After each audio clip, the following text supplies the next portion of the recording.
Hello guys, welcome back Priya Param YouTube channel. Guys, ನಾನು ಇವತ್ತಿನ ಬ್ಲಾಗಲ್ಲಿ ನಿಮಗೆ ಮಸಾಲ ಶೇಂಗಾನ ಯಾವ ರೀತಿ ಮಾಡೋದು ಅಂತ ತಿಳಿಸ್ಕೊಡ್ತೀನಿ. ವಿಡಿಯೋನ ಸ್ಕಿಪ್ ಮಾಡದೆ ಕೊನೆವರೆಗೂ ನೋಡಿ. Thank you all. ಬನ್ನಿ ಗೈಸ್, ನಾವೇನು ಈ ಮಸಾಲ ಶೇಂಗಾ ಮಾಡಿದ್ವಲ್ಲ,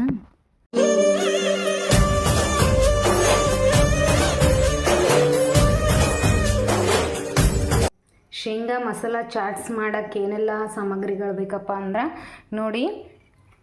ಇಲ್ಲಿ ಒಂದು ಈರುಳ್ಳಿ ಹೆಚ್ಕೊಂಡಿದ್ದೀನಿ, ಮತ್ತು ಇಲ್ಲಿ ಒಂದು ಟೊಮೊಟೊ, ರುಚಿಗೆ ತಕ್ಕಷ್ಟು ಉಪ್ಪು, ಮತ್ತು ಮಸಾಲ, ಮತ್ತು 2 ಕರಿಬೇವಿನ ಎಲೆ, ಮತ್ತು ಇಲ್ಲಿ ಒಂದು ಸ್ವಲ್ಪ ಶೇಂಗಾ ತೊಗೊಂಡಿದ್ದೀನಿ.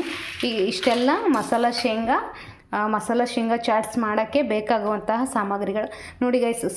ಸ್ವಲ್ಪ ಸಾಮಗ್ರಿಗಳದಾಗ ಎಷ್ಟೊಂದು ಟೇಸ್ಟಿಯಾಗಿ ಮಾಡ್ಬೋದು ಅಂತ ಈ ವಿಡಿಯೋದಲ್ಲಿ ತಿಳಿಸ್ಕೊಡ್ತೀನಿ. ವಿಡಿಯೋನ ಸ್ಕಿಪ್ ಮಾಡದೆ ಕೊನೆವರೆಗೂ ನೋಡಿ. ವಿಡಿಯೋ ಏನಾರು ಇಷ್ಟ ಆದರೆ ಲೈಕ್ ಮಾಡಿ, ಶೇರ್ ಮಾಡಿ ಮತ್ತು ಕಮೆಂಟ್ ಮಾಡಿ. ಫಸ್ಟ್ ಸ್ಟಾರ್ಟಿಂಗ್ ಏನು ಮಾಡಬೇಕಂದ್ರೆ, ಇವೇನು ಶೇಂಗಾ ಇರುತ್ತಲ್ಲ, ಸೊ ಇದನ್ನು ಮೊದಲು ನೀಟಾಗಿ ಹುರ್ಕೋಬೇಕು. ಯಾವ ಥರ ಅಂದರೆ, ಈ ಮೇಲ್ಗಡೆ ಇರೋ ಸಿಪ್ಪೆ ಎಲ್ಲ ಹಿಂಗೆ ಜಸ್ಟ್ ಹಿಂಗೆ ಮಾಡಿದ್ರೇ ಹೋಗೋ ಥರ ಹುರ್ಕೋಬೇಕು. ಬನ್ನಿ ಯಾವ ಥರ ಅಂತ ನೋಡೋಣ. ನೋಡಿ, ಈ ಥರ ನೀಟಾಗಿ ಹುರ್ಕೋಬೇಕು. ಇನ್ನೂ ನೀಟಾಗಿ ಹುರಿದಿಲ್ಲ, ಹುರ್ತಾ ಇದ್ದೀನಿ. ಟೇಸ್ಟ್ ಮಾತ್ರ ಸಖತ್ತಾಗಿ ಬರುತ್ತೆ.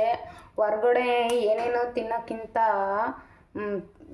ತಿನ್ನೋಕ್ಕಿಂತ ಪೈಲು ಮನೇಲೇ ಈ ಥರ ಎಲ್ಲ ಮಾಡ್ಕೊಂಡು ತಿಂದರೆ ಹೆಲ್ತೂ ಚೆನ್ನಾಗಿರುತ್ತೆ, ಮತ್ತು ನಾವು ಕಲ್ತನೂ ಇರುತ್ತೆ. ಸೊ ಹಾಗಾಗಿ ಜಾಸ್ತಿ ಔಟ್ಸೈಡೆಲ್ಲ ತಿನ್ನೋದು ಬಿಟ್ಟು ಮನೇಲೇ ಮಾಡ್ಕೊಂಡು ತಿನ್ನಿ ಅಂತ ಹೇಳ್ತೀನಿ ಗೈಸ್. ನೋಡಿ, ಇವಾಗ ಸ್ವಲ್ಪ ಕಲರ್ ಚೇಂಜ್ ಆಗ್ತಾ ಇದ್ದಾವೆ. ಯಾಕಂದರೆ ಇದು ಶೇಂಗಾದೊಳಗೆ 2 ಭಾಗ ಆಗಬೇಕಲ್ಲ, ಸೊ ಹಂಗಾಗಿ ಒತ್ತೆ ಹುರ್ಕೋಬೇಕು. ಒತ್ತೆ ಹುರ್ಕೊಂಡ್ರೆ ಈಸಿಯಾಗಿ ಶೇಂಗಾದಲ್ಲಿ 2 ಭಾಗ ಆಗೋ ಚಾನ್ಸಸ್ ಭಾಳ ಇರುತ್ತೆ. ನೋಡಿ, ಇನ್ನೂ ಸ್ವಲ್ಪ ಒತ್ತೆ ಹುರ್ಕೋಬೇಕು ಗೈಸ್. ಪ್ಲೀಸ್ ಗೈಸ್, ನನ್ನ ಚಾನಲ್ನ, ಈ ವಿಡಿಯೋ ಏನಾರು ಇಷ್ಟ ಆದರೆ ಮಾತ್ರ ನನ್ನ ಚಾನಲ್ನ ಸಬ್ಸ್ಕ್ರೈಬ್ ಮಾಡಿ ಮತ್ತು ನನಗೆ ಸಪೋರ್ಟ್ ಮಾಡಿ ಫ್ರೆಂಡ್ಸ್, ಪ್ಲೀಸ್. ಮತ್ತು ಇದೇ ಥರನೇ ಕುಕ್ಕಿಂಗ್ ವೀಡಿಯೋಸ್ ಆಗಿರ್ಬೋದು, travel videos and daily videos, ಇದೇ ಥರ ವೀಡಿಯೋಸ್ ಹಾಕ್ತಾ ಇರ್ತೀನಿ. ಮತ್ತು ನನ್ನ ವೀಡಿಯೋಸ್ ಏನಾರ ಇಷ್ಟ ಆದರೆ please subscribe to my YouTube channel. ಇವಾಗ ನೀಟಾಗಿ ಹುರ್ಕೊಂಡಿದ್ದೀವಿ, ಬಟ್ ಇದನ್ನು ತಣ್ಣಗಾಗೋ ಗಂಟ ಬಿಡಬೇಕು, ಇಲ್ಲಾಂದರೆ ಕೈ ಪಕ್ಕ ಸುಟ್ಟೋಗುತ್ತೆ.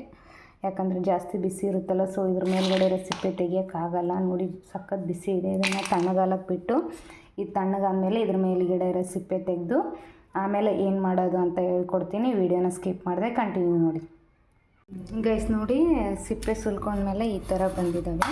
ಸಿಪ್ಪೆನ ಬಿಸಿ ಇರುವಾಗೇ ಸುಲಿಬೇಕಿಲ್ಲ ಅಂದರೆ ಆಮೇಲೆ ಸ್ವಲ್ಪ ಸುಲಿಯೋದು ಕಷ್ಟ ಆಗುತ್ತೆ.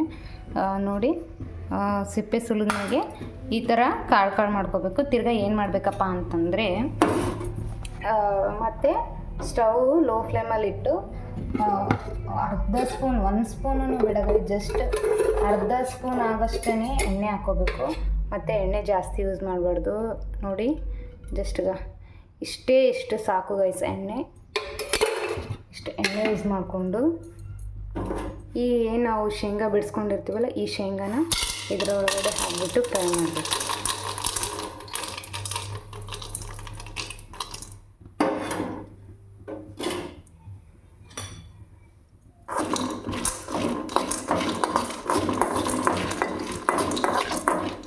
ನೋಡ್ಬೋದು ನೀವು ವಿಡಿಯೋದಲ್ಲಿ.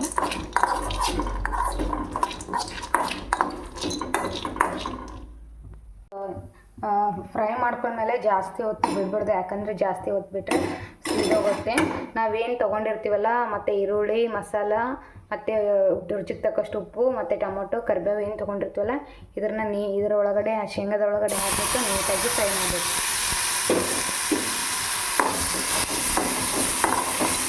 ಹಾಗೆ ಗ್ಯಾಸ್ನ ಆಫ್ ಮಾಡಬೇಕು.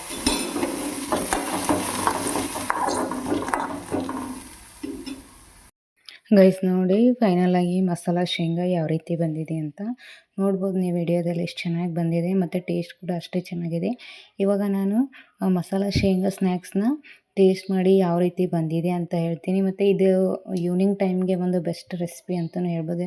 ಜಸ್ಟ್ ಒಂದು 5 ನಿಮಿಷದಲ್ಲೇ ರೆಡಿ ಆಗುತ್ತೆ. ಬನ್ನಿ ಟೇಸ್ಟ್ ಮಾಡಿ ನೋಡೋಣ ಗೈಸ್. ನಾವಿನ್ನು ಈಗೇನು ಮಸಾಲ ಶೇಂಗಾ ಮಾಡಿದ್ವಲ್ಲ, ಇದನ್ನು ಟೇಸ್ಟ್ ಮಾಡಿ ಹೇಳ್ತೀನಿ ಯಾವ ರೀತಿ ಬಂದಿದೆ ಅಂತ. ನೋಡಿ ಗೈಸ್, ಇದಕ್ಕೆ ಅಡಿಷ್ನಲ್ ಆಗಿ ನಿಂಬೆ ರಸನ ಹಾಕೋಬೋದು, ಯಾಕಂದರೆ ನಾನಿಲ್ಲಿ ಹಾಕ್ಕೊಂಡಿಲ್ಲ. ನಿಮಗೆ ಜಾಸ್ತಿ ಹುಳಿ ಬೇಕಾದರೆ ಹಾಕೋಬೋದು, ಯಾಕಂದರೆ ಟೊಮೊಟೊನೇ ಕ್ಯಾಜುಲಾಗಿ ಸ್ವಲ್ಪ ಹುಳಿ ಇರುತ್ತಲ್ಲ, ಸೊ ಹಂಗಾಗಿ ಹಾಕ್ಕೊಂಡಿಲ್ಲ. ಬನ್ನಿ ಗೈಸ್ ಟೇಸ್ಟ್ ಮಾಡಿ ಯಾವ ರೀತಿ ಬಂದಿದೆ ಅಂತ ಹೇಳ್ತೀನಿ.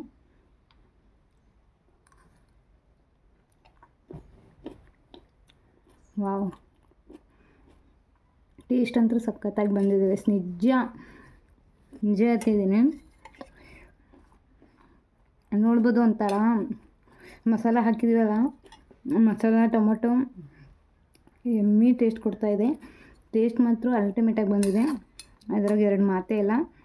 ಆನೆಸ್ಟಾಗಿ ಹೇಳ್ತಾ ಇದ್ದೀನಿ, ಟೇಸ್ಟ್ ಚೆನ್ನಾಗಿ ಬಂದಿದೆ. ನೀವು ಮನೇಲಿ ಮಾಡಿಕೊಂಡು ಟೇಸ್ಟ್ ಹೇಗಿದೆ ಅಂತ ನಂಗೆ ಕಮೆಂಟ್ ಬಾಕ್ಸಲ್ಲಿ ಕಮೆಂಟ್ ಮಾಡಿ. ಪ್ಲೀಸ್ ಗೈಸ್ ನನ್ನ ಚಾನಲ್ನ ಸಬ್ಸ್ಕ್ರೈಬ್ ಮಾಡಿ. Thank you all.